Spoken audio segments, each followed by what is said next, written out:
Hello, everyone. My name is Julie McVeigh, and this is Unordinary Made Ordinary, where we talk about extraordinary experiences of everyday people. After today's interview, if you would like to continue the conversation of all things metaphysical, paranormal, and supernatural, feel free to join our private UMO group by clicking on the link in the video description. And today, our guest is Sarah Snow. Welcome. Thanks, Julie, for having me. I'm so glad you are here. I am really interested in this conversation. You've been through so many fascinating experiences. Now, if you wouldn't mind, could you just share a little bit of background about yourself? Sure. I guess the core of my story is that I come on the other side of a near-death experience that happened in 2016. So in 2016, I was in a coma for 5 days because of the ingestion of a plant called water hemlock. So what I did was ingest this decoction that was contaminated with water hemlock. It was a mixture of water hemlock and another plant called angelic root. And so even though it was accidental, I mean, my understanding, and maybe some of our understandings here, is that nothing's really an accident, is that it was an initiation by the spirit of plants to propel me on my journey through the path that God wanted me to walk here. And so that was my initial experience with death in 2016. And during that experience through the coma and coming back, I had a significant life-changing experience with regards to reality and relationships and energy and just the way that I saw the world and saw others. And it was just a complete 180 with regards to how I interacted and how I felt in my body since then. From 2016 onward, I've had many other situations and circumstances that have happened. So I was hoping to speak about another one of those today that's never been publicly released before, which is in regards to an apparition that appeared on the back of my friend Dana's car, so the car that we were all riding in 2017 while I was on tour, speaking about the situation that happened in 2016 with that initial near-death experience. So yeah, on a whole, I am now, based on that experience, an oracle. I am here to provide a mirror of grace to other people on their journey through their self-healing, to hopefully provide insight to help them align back with the truth of who they are and help them identify their purpose here. So with regards to the work that I do in service, that's one aspect. And then the other is just to share stories. So I'm happy to be here with you, Julie, to share more. Can I ask you, how old were you with your first near-death experience? So I was 29. So it was in my year Oh, of my Saturn return. Yeah. So okay. For some reason, I thought you were like 20, but so you're 29. no, I'm How old? 35 now. Okay, so Mhm. actually, I would like to know just a little bit about your childhood, if that's okay. Just kind of Sorry. how you grew up. Was it in a spiritual home, religious home? No, so I didn't grow up with any spiritual influence. My parents were atheists. They had some beliefs, but they were convoluted, and we never really followed a religion. But I was always a very strange child. The first story that I actually shared on Melissa's show as well is that when I was a little girl, before I could read and write, my mom was giving me a bath. And in the bathtub, we had these little floating alphabet letters. Hmm. And so you could put them in the bath, they get really wet, right? And then you could stick them on the wall of the Hmm. bathtub. So when I was really little, my mom said that I would play around, but she said that I started to spell things, but I didn't know how to read or write yet because I was quite young. But then one time she came in, I wrote, which is really kind of, well, it's a little bit morbid, but also interesting. I wrote, "I want to die," on the wall. Oh no, And when she your came poor into the mom. room, she was like, "Oh my gosh, what the heck?" And she just, like, I remember her wrapping me in a blanket and taking me out of the bathtub and being Eesh. like, "Oh my gosh," and just like sitting me on the bed. And I was like, "What?" Because I didn't understand. But I mean, there could have been these opportunities, right, where spirit was giving us and giving me a message for what was coming in the later path of my life. And so that was like one of the first experiences since I was 3. Mm. From 3 to 8, I was mostly a mute. I didn't really like speaking. I was very much a witness to a lot of things. I was extremely intellectual, but I didn't like speaking. And I remember specifically people asking me questions and not wanting to answer and not wanting to engage. So I had this very interesting way of seeing reality, even when I was little. And when I was, I've never told anybody this before, but when I was 8 or 9 years old, the story just came up. My dad was watching these Nostradamus tapes. Do you remember those? With like Yes. prophecies and Yes. stuff. So my dad was watching that, and I remember watching it, but I remember getting really frightened by that tape and going to bed at night and then praying to whatever, because I didn't really have an understanding of God or Jesus or anything, but praying like in 2012, when the world begins to end, that I'd be saved. Oh my goodness. Wow. So it was really interesting. Yeah. So then my whole life, I kind of had this understanding and this connection with spirit, but I didn't really Mhm. have that full consciousness of it like I do now after these near-death experiences have happened. But like even when I was a little girl, my family life was a little bit tumultuous. My parents didn't always get along very well. And so when I was little, my mom asked me what color I wanted to paint my room. And I told her I want to paint it bright yellow like the sun. Mm. And then in the corners of the room, I said, well, I'm not done yet. And she said, what do you mean? I have to go back to the store and get this spiral stamp. And she goes, why? And I said, because I want to put spirals all in the corners of my room. So I didn't really realize it because I was so young, but I was like gridding my room, putting spirals, these blue spirals in the corner of this bright yellow room that was my room when the rest of my house was like gray and beige. But Oh my goodness. I think it was like this indication that spirit was also protecting me and working through me even at that time when I was Mhm. younger. And so these things started to make sense later when I started to understand the significance of the spiral and all these things. My goodness. But yeah, so that happened kind of around 8 or 9. And then, yeah, I started to be very I was just always really sensitive, but I started to become more sensitive to spirit in my teenage years. When I thought that I was seeing, well, not that I thought, I mean, I was experiencing, situations with ghosts and situations with other apparitions in my house and people. And I Okay. started to come into this, and it's just interesting that I'm sharing this. I started to, when I was around 17 or 18, feel the energies in other people. So if they're really angry, it would make me feel very angry, but I didn't know how to control my emotions just yet. So as a teenager, I was pretty reckless. Had a Oh. pretty like externalized emotional, life when Mhm. I was young. And so yeah, I kind of didn't understand that maybe I was already a vessel at that time. It just wasn't fully conscious yet and fully opened. And then when I finally had that experience when I was 29, then everything was understood and those things really, really opened, all the windows really opened. And I started to piece together these pieces My when I was a goodness. child. So it was cool that you asked me that because I've never really explained that before on video. Wow. Yeah, Yeah. this is kind of fascinating. You've been having all sorts of things. Do remember you sharing that you had a premonition of your near-death experience, that when you were a child, you wrote out a story Oh about yeah, when I was being. in my first short story. Yes. So How old were morbid. you? I don't know. I think I was in grade 1 or something, or grade 2, something like that. It was my first short story. Like, wait, what was it? I don't know exactly the year, but it was my first short story because I remember my class. I think it was maybe even a little older than grade 1 or 2. But it was a short story about me basically getting wheeled to my death. Um, so I decided to write that the hospital doors swung open and I was laying in this bed and I could see the fluorescent lights passing my head one at a time as I being wheeled to my death. But it was very curious because when I had that experience in 2016, when I finally got to the hospital, um, I woke up to have consciousness for that moment where I was actually laying on the bed and saw the fluorescent lights passing my head, being wheeled to what I thought was maybe my last days. And in So that yeah, moment, did you remember, oh, I had already known this was going to happen, or did well that there come was later?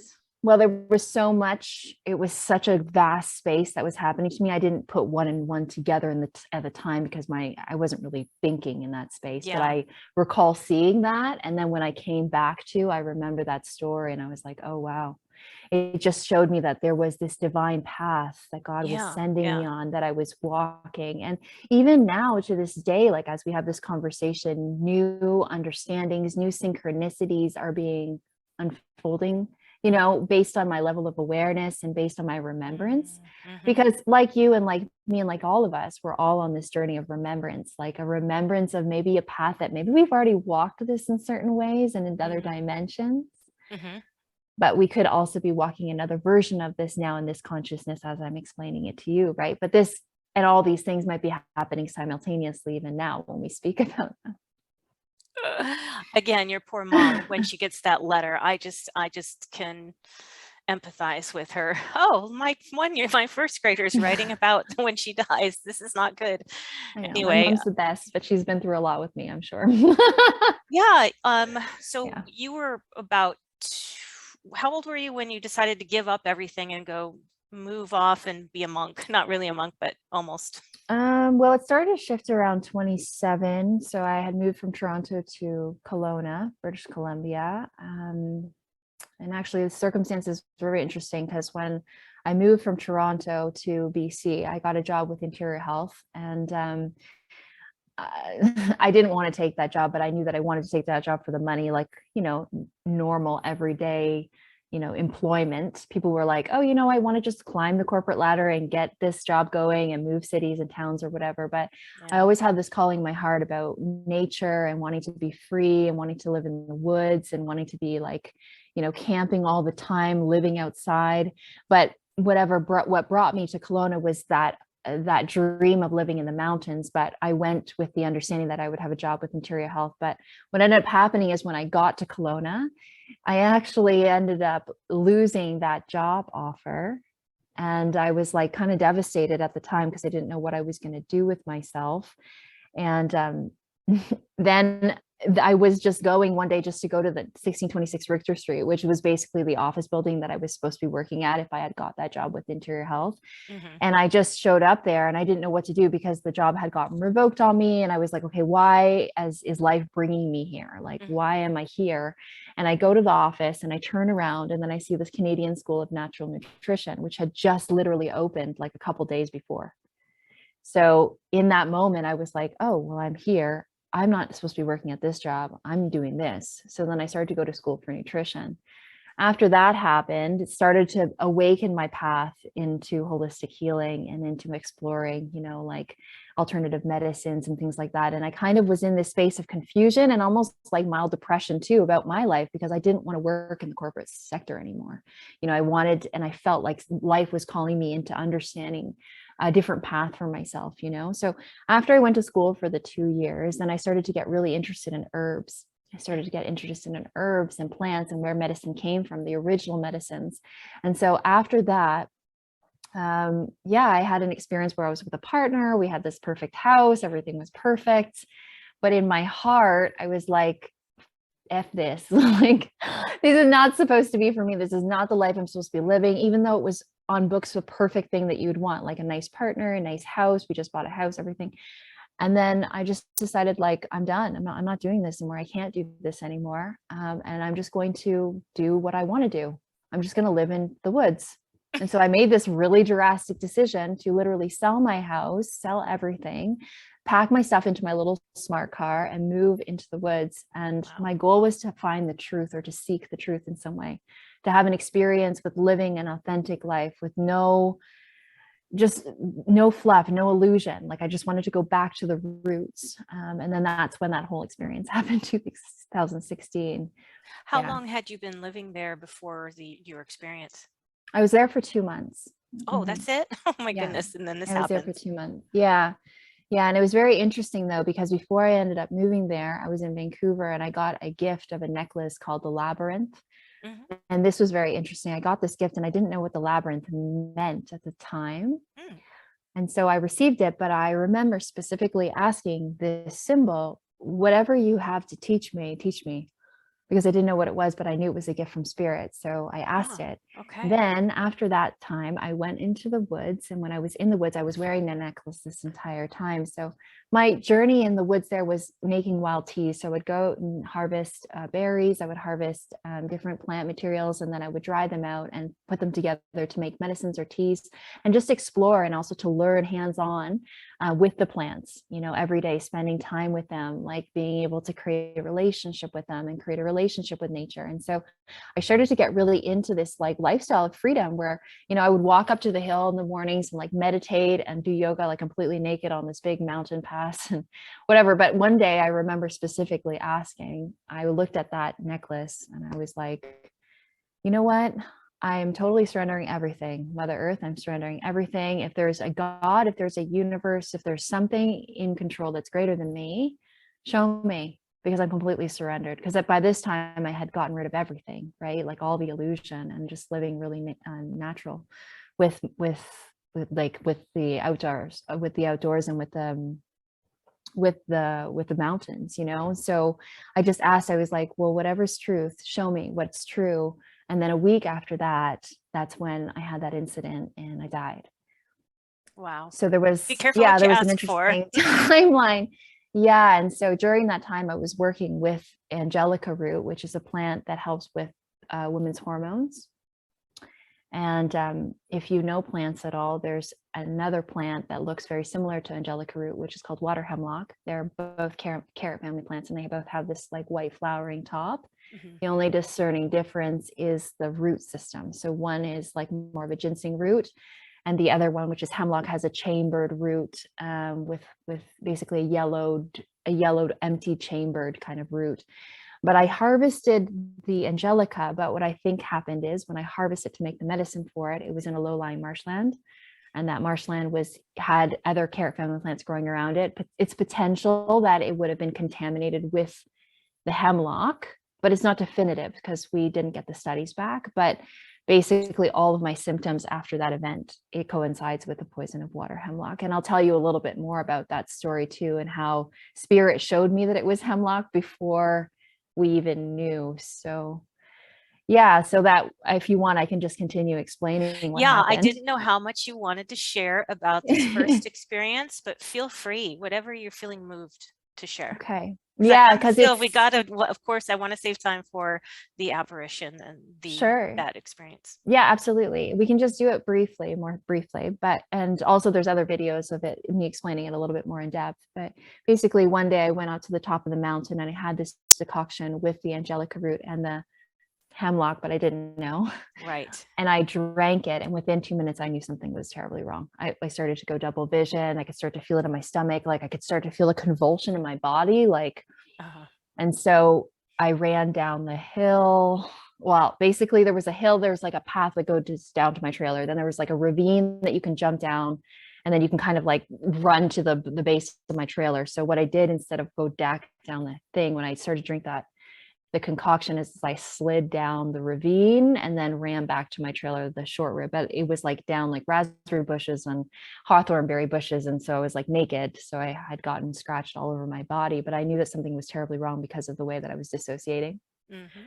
So then by the time I got back to the trailer, then I laid down. I was wearing this blue smock. I laid down and I was like, oh my God, I'm so sick. Like, I'm so sick. But I remember being like, shoot, no, don't lie here. Something woke me up.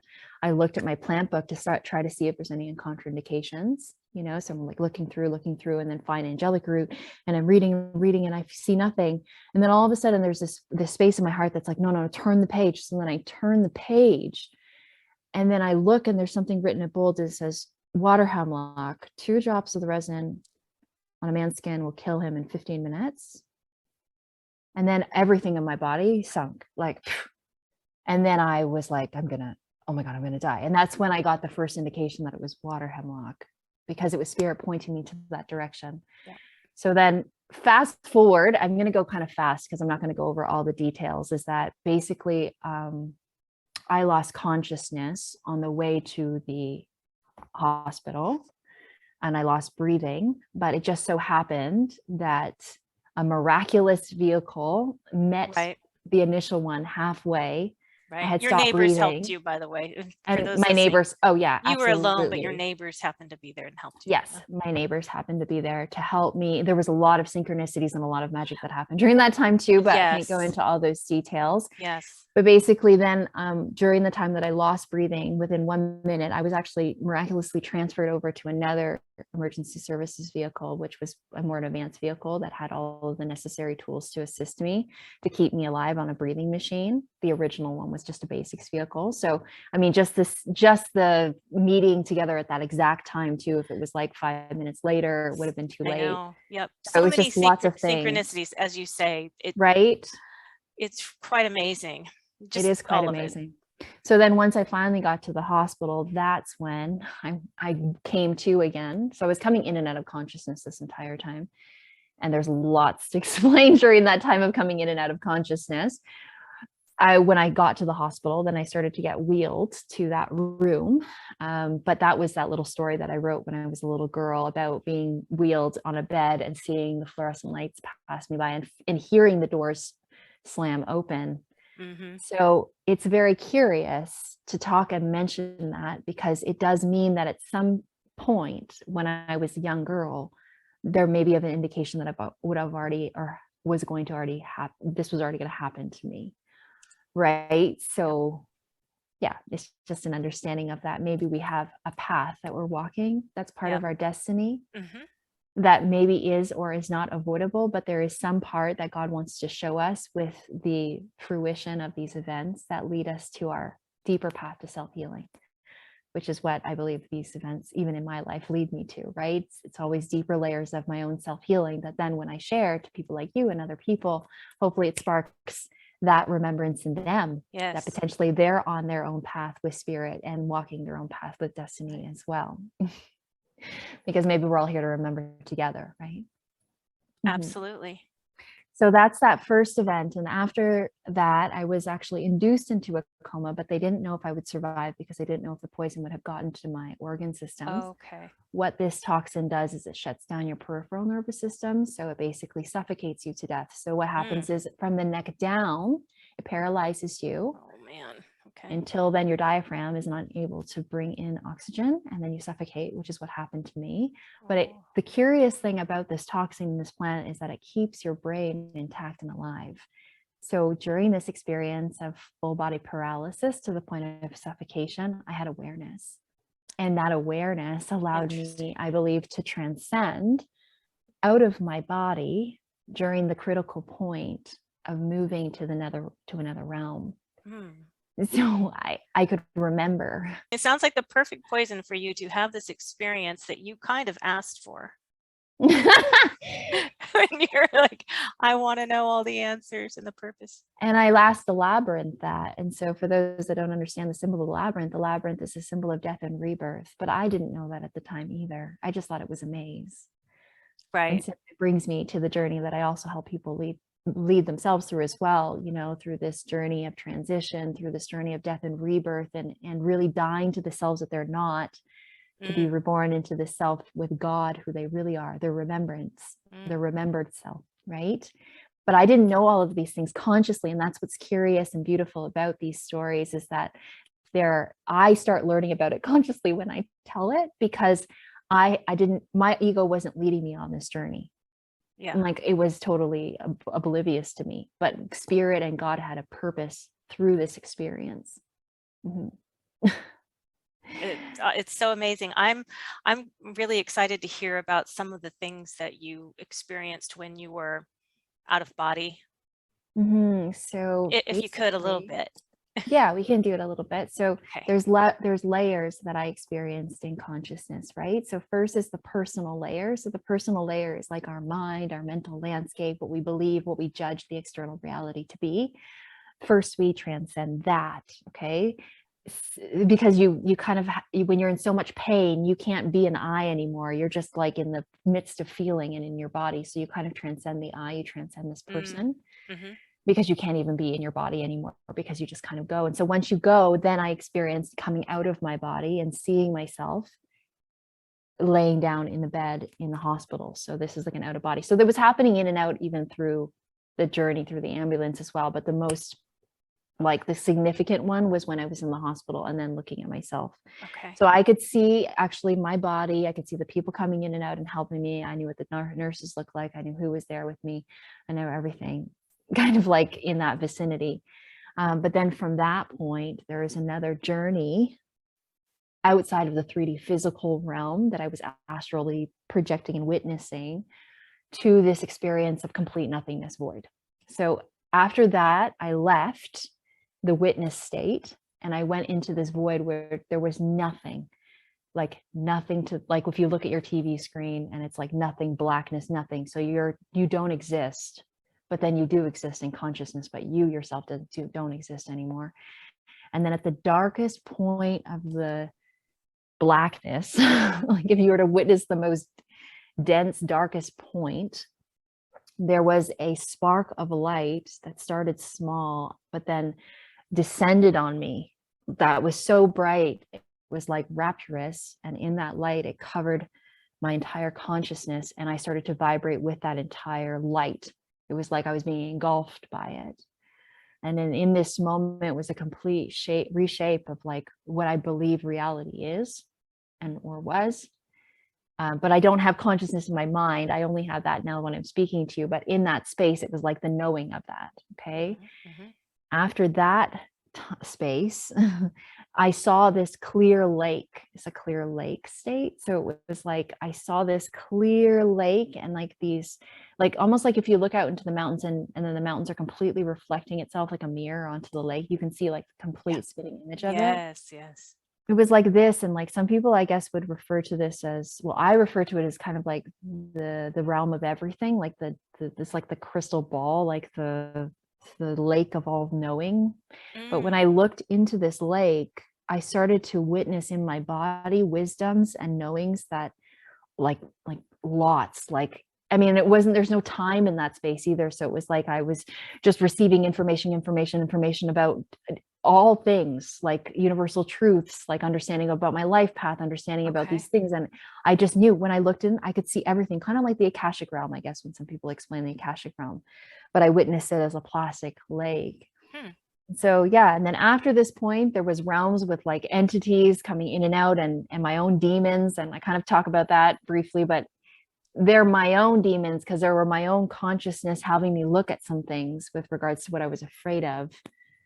And how I know that it's me is because it reflected many things that were super significant to like my path, but not in a way that's like your consciousness now in this moment as we're speaking. It's kind of like it's all known instantaneously because you're moving so fast, but you're actually not moving at all. Like it's, I don't know how to explain that. It's like when you sit in meditation, it's almost like you can come into stillness so much so that your body's actually vibrating very, very fast. It vibrates so fast that it's still. That's the feeling that I felt like. There was so much peacefulness, so much stillness, but also I knew I was moving. I knew I was moving through the timelines of the landscapes of all the things that I was experiencing very fast, but also was very still at the same time. So there's a lot of contradictions in this space. Yeah. Blackness is whiteness. Whiteness is blackness. Fastness is slowness. Slowness is fastness. Movement is stillness. Stillness is movement. It's like there's no more duality, and there's a oneness field that you can witness both at the same time. Okay, so then after that happened, then I started to get in one moment this like loving. So when I was still in that white light stage, it's hard to compartmentalize it because it's all happening. Yeah, I've heard this before. Now, you know what I mean? It's not like I can tell you everything was happening all the You same have to put it time. linear, but you have to put it linear, but there's no linear. Apparently it's not. That's what I've heard before. It's not linear. Yeah. And so it blows your mind because it's not, you can't explain it as a mental state of understanding, right? It's more than that. So when I was associated with that rapturous light, when I connected with it, then in one moment, I could actually perceive all those and everything, person, place, thing, like everything that I ever loved, would love in one instantaneous moment. Wow. But there was all timelines converged. So it was like all the faces. And I could remember some, others no, I could remember some. And then I just, in that moment of witnessing and feeling all that love, then got sucked back into my body. And then I opened my eyes on the hospital bed. But it was like the love brought me back to life. And that's a key point, is that the love in the nothingness and everythingness, in the non-dual state, the love was the miracle of life that brought me back to this physical reality. And then I opened my eyes in the hospital, and then I saw my family, which is And then there's synchronicities that happen after that. But I guess that's sort of a basic outline of sort of the different layers that I journeyed That's just through. wild. Yes, I do remember the other synchronicity, or I don't know if that's what you would call it, but how you visited your sister when you were Oh yeah, when she was in Korea and and when you were out of body, and she mhm. perceived it like the elevator was having seizures while you were having seizures, So but she you were didn't there trying know. to get her attention. Yeah, it's just wild. And she didn't So even yeah, know. so this well, I'll just say that this plant creates your body starts to tremor. So you get grand mal seizures. So I just kept getting grand mal seizures over and over again, which is why I kept coming in and out of consciousness when I was on the ambulance, and then losing my breath because my diaphragm stopped working, this type of Yeah. thing, right? But my Yeah. sister was in Korea at the time teaching English. She didn't even know that I was living in the forest. She didn't even know what was happening to me, but she told my mother this. I heard after when I came back out that the day that I had gone into the hospital, that she was riding the elevator up to her room after she was done. And she was with another woman in the elevator. And when they were riding up the elevator, all of a sudden the elevator stopped and started to shake. And she turned and looked at the lady and she said, "Oh my God, this thing is like having a seizure. So weird. It's like having a seizure." But meanwhile, I was Did the going through woman seizures. feel that too? Oh, I don't know. This is the only story that I know, is that my sister was speaking to somebody else and said, "Oh, this seizure." But Oh, I mean, of okay. course it was moving. I'm sure both of them But were. she was perceiving, this is my thinking, because you were trying to Mhm. get her attention, right? Out of body?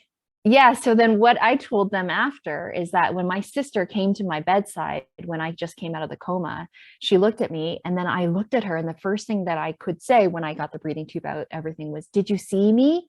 Did you see me?" And she was like stunned and she just left the room. And I was like, "What?" And then that's when she told my mom, because apparently, like, I think I was going to see her in the elevator to tell her that I was having seizures, something's happening to me, Yep. but she perceived it as being the shaking of the Yes. elevator. And Yes. then she didn't know that well, obviously, and then she came into the hospital bed, and then she asked me, where she held my hand, and then I was like, "Hey, did you see me?" Because I came, She but sensed you. everything was like, well, I just said, like, I don't even know, because all I remember saying was, "Did you see me? Did you see me?" And then my sister leaving the room. But I didn't know the backstory that she experienced Yeah. the shaking in the elevator until after. Yeah. That's just, I think that's amazing too. Mhm. I'm curious, you said something about the timelines merging, and like you knew, when you say timelines, do you mean all of your past lives, or do you mean all of your potential Sarah Snow's lives? What do you mean by that? So we exist in this reality now on a frequency band that allows me to communicate with you. But there are multiple frequency bands happening in this present moment. And if I put my consciousness to those different frequency bands, I could have a different reality, and so could you.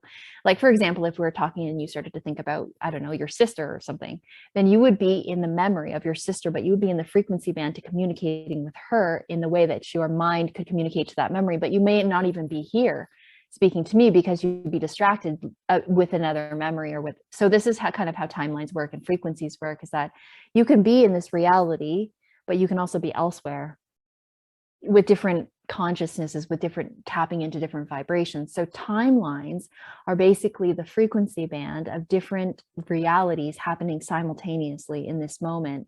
So all the timelines converging mean that there is no past and there is no future. There's only this ever present now. And in this ever present now, we have access to many different mainframes of different frequency bands that lead to different realities, because we are a multidimensional self, not just an I self that has an ego experiencing this reality. I know it might sound very difficult to understand, but there's no past and there is no future.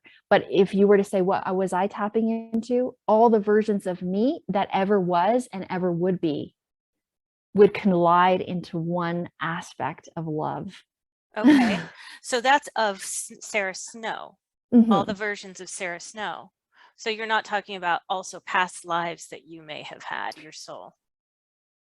Well, I think I have a different understanding of what past lives are, because I don't really believe in past or future in this, Right. what I went Or I would through. say you, not your identity, Sarah, but whoever your soul signature is, your energy signature, if it had been or if it is experiencing another life, Is that what you feel like is more accurate than like reincarnation? Mm. How would you explain that? So I believe that we all have lessons that our soul needs to go through in order to dissolve into a greater form of unconditional loving presence. When we are learning these lessons, we may perceive it to be our past lives learning these lessons, but Okay. in our remembrance of our true self, Uh-huh. those past lives are actually in us. So, Mm. for example, if I say, oh, yeah, in a past life, I was a king or a queen, but if I embody that past life now, I can actually understand the lesson that spirit wants me to go through with regards to dissolving my ego surrounding the archetype of being a queen or needing to be a queen for my empowerment. Hmm. But it doesn't necessarily mean that I lived that life. But if you think about living that life, of course you would have. That's complicated. Like so for example, if you had a dream of you being a fairy, okay, and then you woke up from that dream and I said, oh, how was last night? You're like, great, I had a dream that I was a fairy. Wouldn't then that would have been your past life potentially? Because the only reason why you have consciousness now in this moment is because you believe you have consciousness now, but in the dream state you also believe that you were there. Hmm. You don't have any Right. context until you wake back up into this so-called reality, Sure. right? Yeah. Before your ego is engaged again. Right. So even in your dream state, if you lived another life in your dream state, that could have been a past life, but it's not a past life. It's happening simultaneously now. Right. Right. But your conscious mind in this moment right now, we're turned on with our conscious mind. So we still have subconscious programming and other realities are existing inside of us, which can influence the way that we live our reality now. So I guess all the timelines converging is like all the versions of yourself in the ways you perceive them in different frequency bands, all being known together. Okay.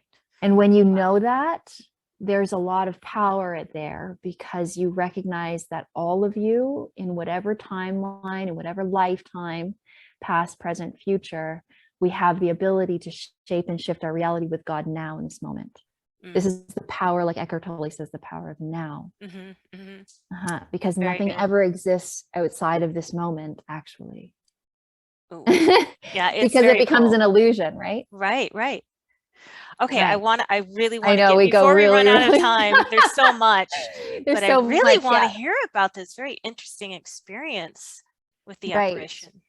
So basically, after the event happened, I went to see my family doctor that was checking up on me to check to see how I was doing because I still had like numbness in my fingers and stuff like that. Even though I miraculously woke and everything was normal and it was a miracle that I survived and that I was fine.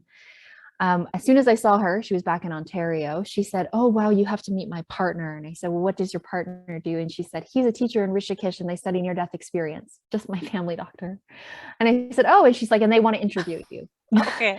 And so I was like, okay. So it started right away. It's like spirit wanted me to share the story right away after that happened. And I didn't go and look for those experiences. They kind of came to me. So then he interviewed me. Then I started to go on kind of like tour. I started to talk about my experiences, and that led from Ontario all the way back across Canada again. It went into the United States. It came back up, and then I started to travel with this story, just speaking to small groups of people. Like I didn't want this to be a huge public event. I wanted it to be I wanted to have a life still. But when people asked me, Yeah. I told them. So that's how it kind of led me. So I went on kind of like a tour, right? So for an entire year, I pretty much traveled everywhere. I went to Hawaii, went to California, I went all around the States, I went everywhere. And spirit really led this journey completely. All of my needs were taken care of. I actually won a jackpot lottery after I died, Oh which my goodness. Well, so I went to the slot machines, I pressed the thing, third button, I pressed it, I won the jackpot. Anyway, so there was a lot of things that happened to just continually support my path. And that's something that I wanted to say. It's such a powerful statement is that when we walk our true alignment with our soul, the situations happen synchronicity to support that. And God or whatever you want to call it, God, spirit is guiding us, guiding you, guiding us to our destined unity together, as we witness and we come back into our real purpose here, our remembrance here, right? So I felt very much so guided. Everything that I needed was provided for me. In 2017, a year later, I ended up on an island called Orcas Island, which is off the coast of Seattle.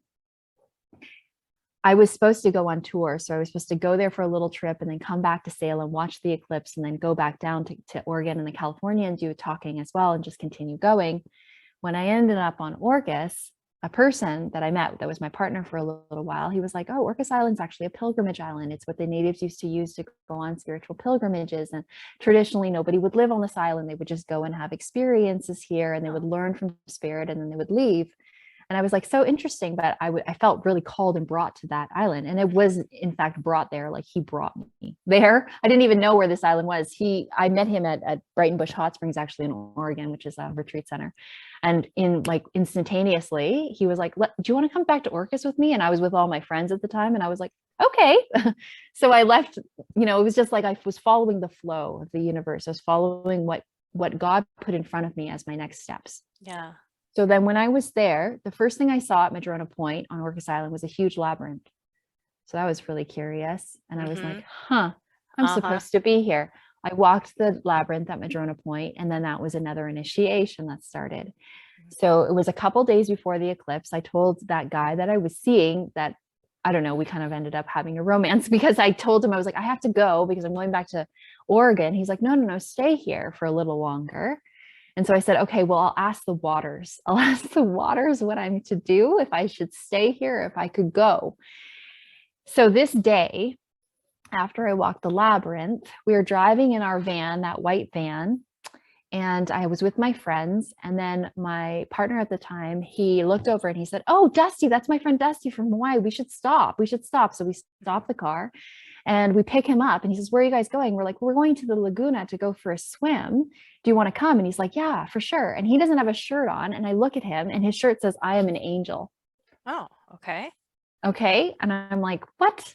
So then I was like, okay, what? Okay. So then he comes into the car and I didn't, whatever. I was just like going along the flow. We get to the lagoon. I go into the water and everybody's kind of like at the shoreline. And I decided to swim out a little further. And I kind of spent time with the water. And I asked the water, like, if I'm walking this path and there's something that's hindering me from really being surrendered here and walking my true path with spirit, take it away. And I was really straightforward with my words, just like I was straightforward on top of that mountain when I was like, I surrender, show me everything. So then I said that, and on the way of coming out of the lagoon, I slipped and I bashed my right knee and slid it open to the kneecap. And in that moment, I held my knee and I yelled to the group. I was like, something, you guys have to come right now. Something really bad just happened. And they're like, oh, okay. No, I'm like, no, I'm bleeding. And they're like, oh my God, there's blood everywhere. And there's no hospital in Orcas. So it just so happened that the person, Dusty, that had the I am angel said, oh my God, I'm making this leather bag. I have this piece of leather in my bag. And so we had this perfect piece of leather that went on top of my knee and they wrapped it super tight so that I wouldn't bleed out. But if we didn't pick him up, he's like, my angel, I am an angel. Right. And so we bound it really tight. And then we had to go and search for a doctor on the island because there's no hospitals. And it's like, and I don't remember exactly what the day was, but like nothing was open. I remember like being turned around and they're like, we should call the fire department. Like, where should we go? Because they were trying to figure out how to get me to a place to get help. So eventually we did find a doctor that wasn't even working, but I ended up going and getting stitched up in her house, like 14 stitches, 7 inside, 7 outside. Okay. Without anesthetic. So oh, man. They just scored saline because it was like a rush thing, right? And so I was stitched up. And so like, I don't know, that picture of my knee was pretty gnarly, but I guess I'll just show. That's kind of what my knee, everyone. Graphic, what my knee looked like. Okay. And so then, okay, I'll just skip a little bit further, is that then Dusty says to us, he says, well, I've been in town because I was doing a wedding. I'm a makeup artist. And so he had a place at this resort that he was a 2-bedroom. And he's like, where are you guys staying tonight? I was like, I was camping. So he said, well, why don't you can't camp with your knee like that. Like, why don't you stay in the hotel for one night? And we'll all take care of you. And I was like, okay, that's so nice of you. So we were in this hotel room. So then we all like, and that was a magical experience. There was lots of things that happened during that time too, like synchronicities and everything. But the next morning, after I was stitched up and like bound and everything like that, we walked down the stairs of the resort. And we had a white Dodge Caravan. That was my friend Dana's car, but that was our car that we were all using together. And we were walking across the parking lot and they were holding me. And I said to them, I was like, you guys are my angels. Thank you so much. And we started walking to the car. And then as we started walking to the car, they were like, oh my God, look at the back of the car. And I was like, why? They're like, look at the back of the car. And on the back of the car was this apparition. Yeah, hold that just there for a minute. Yeah, I I don't can know if you can see I it. see the wings flying out. It's like a profile picture. See the whole body with her stretching out, flying. So that's me with And my her camera. hair's flying.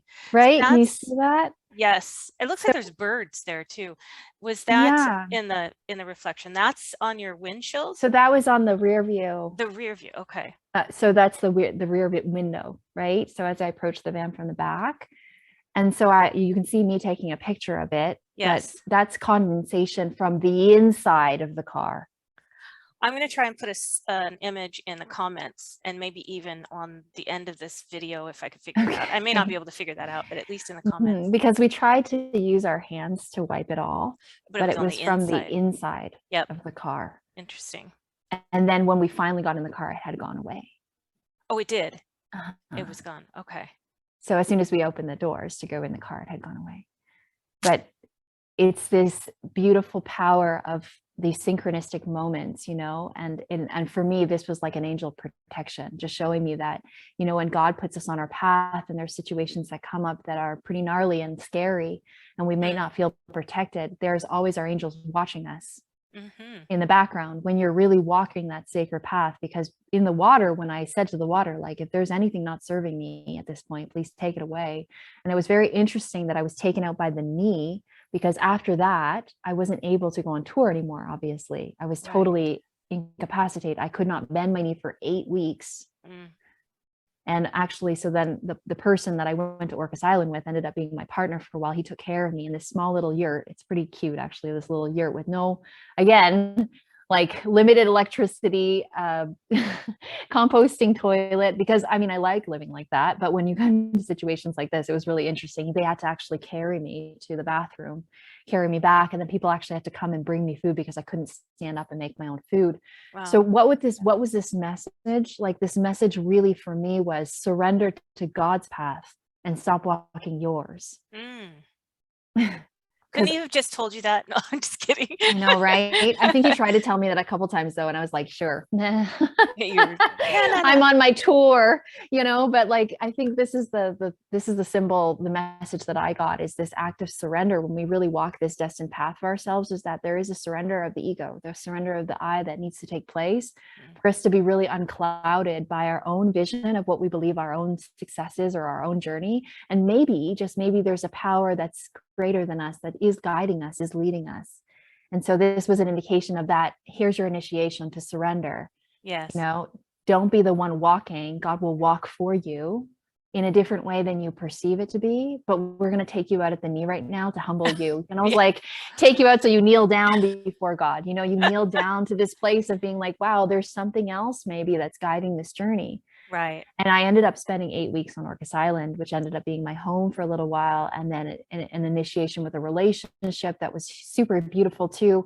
I mean, so even though I was on tour and I had all these things to do about the things that I thought God wanted me to share, it's not even about that. It's about our own personal and my own personal self-healing journey through these initiations that helped me to surrender more and more to God's love, to the understanding of God's love as I live it. Yes. But sometimes it takes suffering, and sometimes it takes these uncomfortable places to shake up the ego enough so that we can look beyond the surface level of how we see things. We can look beyond the reality of what we believe is true to allow another message. So for me, it was this divine feminine initiation to surrendering, not to hold to this masculine, I know the way, but maybe God knows the way. Maybe I need to surrender, and it ended up being this beautiful journey. So wow.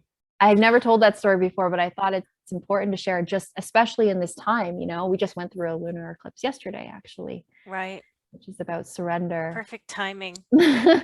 I can't believe we're running out of time. Speaking of timing, before we do, I just want you to be able to share, well, any projects you're working on, and of course, how the listeners can connect with you. Yes. So I have a website. It's labyrinthholistichealth.com. And if they go there, then they can see the other videos that I explain my near-death experiences in a little bit more detail. Okay. There's also anything that's happening with news or workshops and that sort of thing. But I also do one-on-one sessions as a soul path oracle and a DNA activator. So this is something that came naturally after that experience in 2016 when I was in the coma, is that this perceptual awareness to be able to read what I call the snowflake signature of an individual is like, I can read the energetic blueprints of an individual's journey and path and see where their restrictions or their blockages are with regards to their mental, spiritual, emotional sphere.